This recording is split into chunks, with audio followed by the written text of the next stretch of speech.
శ్రీమాత్రే నమ. జై గురు దత్తాత్రేయ నమ. ఈ వీడియోలో మనం వృశ్చిక రాశి వారికి యోగించే దశలు ఏమిటి, ఆ దశలు ఎటువంటి ఫలితాన్ని ఇస్తాయి, ఎటువంటి జాగ్రత్తలు తీసుకోవాలి అన్న విషయాన్ని ఈ వీడియోలో తెలుసుకునే ప్రయత్నం చేద్దాం. వృశ్చిక రాశి వారికి శుభాన్ని యోగాన్ని ఇచ్చే దశలు కుజుడు, అలాగే గురువు, అలాగే మరి సూర్యచంద్రులు, వీటితో పాటుగా కేతుగ్రహం, ఈ 5 గ్రహాలు ఈ జాతకులకి యోగాన్ని ఇవ్వడం జరుగుతూ ఉంటుంది. ఇక మిగిలిన 4 గ్రహాలు రాహు, శని ఒకే ఫలితాన్ని ఇవ్వడం జరుగుతుంటుంది. ఇక బుధ, శుక్రులు, ఈ 4 గ్రహాలు ఇబ్బంది పెట్టే గ్రహాలు. ఈ 5 గ్రహాలు శుభాన్నిచ్చే గ్రహాలు. మరి ముందుగా లగ్నాధిపతి కుజుడు. ఈ వృశ్చిక రాశి వారికి కుజుడు పూర్ణ శుభుడైతే కాదు, చాలా వరకు షష్టాధిపత్యం మూల త్రికోణ రాశి అవడం వల్ల శిక్షించే ప్లానెట్గానే ఉంటాడు. జాతకుడు చాలా జాగ్రత్తగా, నిజాయితీగా, క్రమశిక్షణగా, ధైర్యంగా వెళ్ళినప్పుడు మంచి సక్సెస్ ఇవ్వడం జరుగుతూ ఉంటుంది. అంటే కుజుడు అటు పోలీస్ డిపార్ట్మెంట్కి కారణం అవుతుంటాడు, అటు ఈ దొంగలు, అంటే పూర్వకాలంలో ఉండేవారు, ఇప్పుడు కూడా ఉంటారు, ఆ దొంగలకు కూడా కుజుడే కారణం అవుతుంటాడు. ఎవరికైనా ధైర్యం అయితే ఉండాలి. అయితే నిజాయితీగా న్యాయ మార్గంలో వెళ్ళే వారికి, ఈ వృశ్చిక లగ్నంలో జన్మించిన వారికి ఉన్నత స్థాయి పోలీస్ ఆఫీసర్లుగా, అలాగే సర్జన్లుగా, డాక్టర్లు కావాలన్నా కూడా వృశ్చిక లగ్నం బలంగా ఉండాలి. అలాగే యూనిఫారం వేసుకొని దేశాన్ని రక్షిస్తున్నటువంటి మిలిటరీ అవ్వచ్చు, ఎవరైనా సరే ఈ దేశ రక్షణకు సంబంధించిన వాళ్ళు ఈ కుజగ్రహ దశలో ఈ లగ్నంలో జన్మించిన వారు సునాయాసంగా ఆ వృత్తిలో ప్రవేశించగలరు. ఇక గొప్ప సివిల్ సర్వీస్ కానీ, కలెక్టర్లు కానీ, ఐపీఎస్లు కానీ వెళ్ళాలన్నా కూడా, అంటే వీళ్ళకి రవి దశమాధిపతి అవుతున్నాడు, అలాగే 6వ స్థానంలో ఉచ్చ పొందడం జరుగుతూ ఉంటుంది.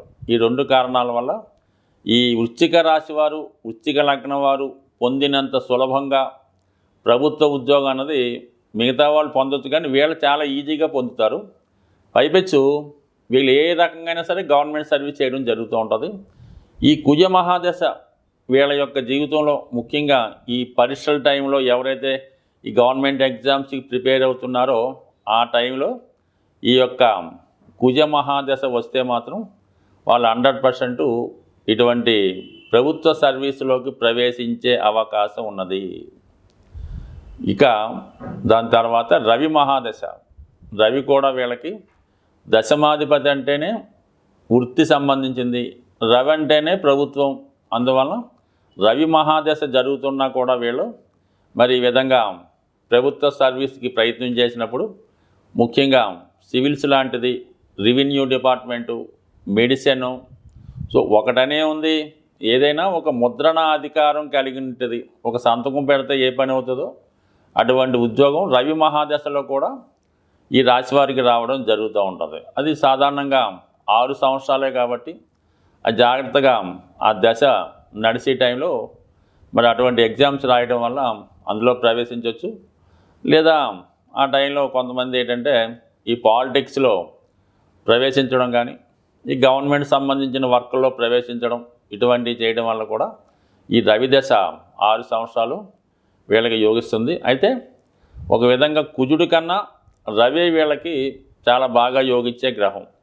ఈ 2 అయిపోయిన తర్వాత మరి గురుగ్రహం, గురువు కూడా వీళ్ళకి ధన పంచమాధిపతి అవడం వల్ల ఒక విధంగా పూర్వపుణ్యం, అలాగే కుటుంబం. సరే, ఈ కుజుడు అంటే వృశ్చిక రాశి వారికి అసలు గవర్నమెంట్ సర్వీస్ అనుకున్నాం, అలాగే పోలీస్ డిపార్ట్మెంట్ అనుకుందాం, కానీ ఏ స్థాయి, చిన్న స్థాయి హోంగార్డ్ దగ్గర నుంచి ఐజీ వరకు కూడా యూనిఫారం పోలీస్ డిపార్ట్మెంటే. కానీ వారు హోదా నిర్ణయించేది జూపిటర్ అన్నమాట. అంటే పంచమం అన్నది వాళ్ళలో ఉన్నటువంటి టాలెంట్ చెప్తుంది, 2వ స్థానం అన్నది వాళ్ళు తీసుకున్న జీతం చెప్తూ ఉంటుంది. ఏదైనా అర్హత కూడా జీతాన్ని బట్టే ఉంటుంది కాబట్టి మరి వాళ్ళు ఏ స్థాయిలో ఉన్నది, ఎంత జీతం తీసుకుంటారో, ఎంత సమర్థవంతంగా ఉంటారో అన్నది గురు మహాదశలో రావడం జరుగుతూ ఉంటుంది. ఒక విద్యార్థి టైంలో అంటే చదువుకునే టైంలో ఈ గురు మహాదశ వస్తే వాళ్ళు చాలా చక్కగా విద్య కంప్లీట్ చేసి ఇమీడియట్గా దాని తర్వాత వచ్చే శని మహాదశలోనే ఉద్యోగంలో స్థిరపడడం జరుగుతుంది. అంటే అది యోగిస్తుందని కాదు, ఈ గురువే జాతకుడిని ఒక సెటరేట్ చేస్తూ ఉంటాడు అన్నమాట. అప్పటిదాకా అంటే సాధారణంగా ఉదాహరణకి ఈ వృశ్చిక లగ్నమే తీసుకుందాం. వాళ్ళు ఏదో చిత్త ధనిష్ట మృగశిర నక్షత్రాల్లో జన్మించి ఉంటే వాళ్ళకు ఒక 5-6 సంవత్సరాలు అటు ఇటుగా కుజ మహాదశ నడిచి ఎంబటినే రాహు వస్తాడు. 18 సంవత్సరాలు కాబట్టి రాహు వాళ్ళ యొక్క ఇష్టానుసారంగా నడిపిస్తాడు. వాళ్ళ స్థాయిని బట్టి తీసుకెళ్తే చాలా ఉన్న స్థాయికి తీసుకెళ్తాడు, లేదా అటర్ ఫ్లాప్ చేసేస్తుంటాడు. కానీ ఇమీడియట్గా వచ్చినటువంటి గురువు అప్పటిదాకా ఉన్నటువంటి గురుమహాదశలో ఉన్నటువంటి ఇబ్బందులనన్నా తొలగించి జాతకుడిని స్థిరపెట్టడం జరుగుతుంది. ఇక అక్కడ నుంచి జాతకుడు లైట్లో పడతాడు. దాని తర్వాత వచ్చే శని మహాదశ ఇంక అన్నీ ఆటోమేటిక్గా బాగుంటాయి అన్నమాట. అంటే సాధారణంగా ఎవరికన్నా ఈ వృశ్చిక లగ్నం వారికి దశలను బట్టి గురు మహాదశ ముందు దాని తర్వాత అన్నది డిసైడ్ చేయడం జరుగుతుంది. మొత్తం ఏదైనా అటు సంతానాన్ని ఇస్తుంది, అదృష్టాన్ని ఇస్తుంది, అటు ధనాన్ని ఇస్తుంది. మొత్తం మీద గురు మహాదశ అన్నది చాలా బాగా యోగించే దశ వీళ్ళకి. సో మొత్తం మీద ఈ 4 దశలు ఎంతకాలం ఉంటాయి వీళ్ళకి? ఇంచుమించుగా అవి 6, 7, 10, 23 సంవత్సరాలు, ఇది 16, 39 సంవత్సరాలు ఉండడం జరుగుతుంది. అందుకనే చాలా వరకు వీళ్ళ అదృష్టం అంతా కూడా ముందుగా ఈ దశలు వచ్చినప్పుడు జీవితంలో ఎర్లీగా సెటిల్ అయిపోతుంటారు. ఇంచుమించుగా 22కి 23కి కూడా చాలామంది ఈ వృశ్చిక లగ్నం వారు జీవితంలో సెటిల్ అవ్వడం జరుగుతూ ఉంటుంది. చాలా వరకు వాళ్ళ యొక్క అభివృద్ధి 45, 50 వరకు ఉండడం జరుగుతూ ఉంటుంది. బట్ ఏదైనా తొందరగా జీవితంలో సెటిల్ అవ్వడం జరుగుతుంది. వీళ్ళు ఎక్కువగా బిగినింగ్లో ఒక ఉద్యోగం చేయడం జరుగుతుంది, దాని తర్వాత వేరే దాంట్లోకి మారుతూ ఉంటారు అన్నమాట. ఎక్కువగా ఈ మిలిటరీ సర్వీస్లో చేరిన వాళ్ళు ఓ 35, 40 ఇయర్స్ దాకా అక్కడ ఉండి దాని తర్వాత మళ్ళీ సివిల్లోకి రావడం జరుగుతూ ఉంటుంది. ఈ విధంగా వాళ్ళు డిపార్ట్మెంట్లు మారచ్చు, ఉద్యోగాలు కూడా మారచ్చు. మొత్తం మీద ఏంటంటే వీళ్ళ జీవితం ఎప్పుడూ కష్టపడుతూనే ఉంటారు. జీవితంలో ఒక నిమిషం కూడా, ఒక సంవత్సరం, ఒక నెల కూడా ఖాళీగా ఉన్నాక ఇష్టపడరు అన్నమాట. అందువల్ల ఏదో ప్రయత్నం చేస్తూ ఉంటారు. ముందుగానే అబ్జర్వ్ చేసుకొని ఒకవేళ ఉద్యోగం మారవలసి ఉంటే ముందుగా చూసుకొని మానేస్తుంటారు. చాలా ప్లాన్డ్గా జీవితంలో ముందుకు వెళ్ళే రాశుల్లో లగ్నాల్లో వృశ్చిక లగ్నం. అయితే సహజ రాశి చక్రంలో ఇది అష్టమ రాశి అవ్వటం వల్ల ఎక్కువగా పూర్వజన్మ కర్మలను బట్టి కొన్ని అనుకోని ఇబ్బందులు వీళ్ళ జీవితంలో ఎదురవ్వడం జరుగుతూ ఉంటుంది. అవి కామన్గా వాటిని అధిగమిస్తూనే వీళ్ళ జీవితంలో ఎదగడానికి ప్రయత్నం చేయడం జరుగుతూ ఉంటుంది. ఇవి యోగించే దశలు. అయితే బాగా ఇబ్బంది పెట్టే దశలు ఈ రాశి వారికి ఏంటంటే ముఖ్యంగా శని మహాదశ, బుధ మహాదశ, శుక్ర మహాదశ, రాహు మహాదశ. ఈ 4 మహాదశలు ఎప్పుడు వచ్చినా సరే జాతకుడు ఆ ఉన్న గ్రహాల స్థితిని బట్టి, తన యొక్క స్థితిని బట్టి చాలా వరకు నష్టాలని, ఇబ్బందుల్ని చేయడం జరుగుతూ ఉంటుంది.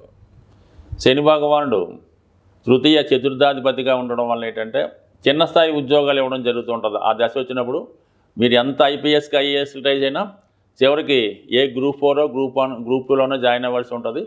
చిన్న స్థాయి ఉద్యోగం నుంచి తీసుకెళ్తాడు అన్నమాట, పైకి తీసుకెళ్తాడు తప్ప ఒకేసారి ఉన్నత స్థాయి ఉద్యోగం వీళ్ళకి శని మహాదశ జరిగినప్పుడు రాదు.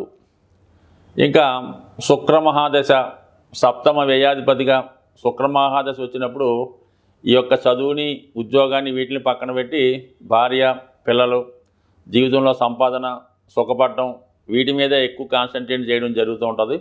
ఎక్కువ ధనాన్ని వ్యయం చేయడం జరుగుతూ ఉంటుంది. ఇంకా బుధుడు అష్టమాధిపతిగా అప్పుడు దాకా ఉద్యోగం చేస్తున్నవాడు ఏదో వ్యాపారం అని మొదలెట్టి మొత్తం పోగొట్టుకోవడం జరుగుతూ ఉంటుంది. బట్ ఏదైనా ఈ రాశి వారికి రవి, కుజ మహాదశలు మంచి అయితే అన్నిటికన్నా ది బెస్ట్ ఏంటంటే మనకి రవి మహాదశ, దాని తర్వాత గురు మహాదశ.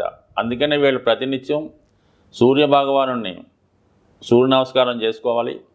ఆదివారం నియమంగా ఉండాలి. పెద్దల్ని, తండ్రి గారిని సమానంగా గౌరవిస్తూ ఉండాలి.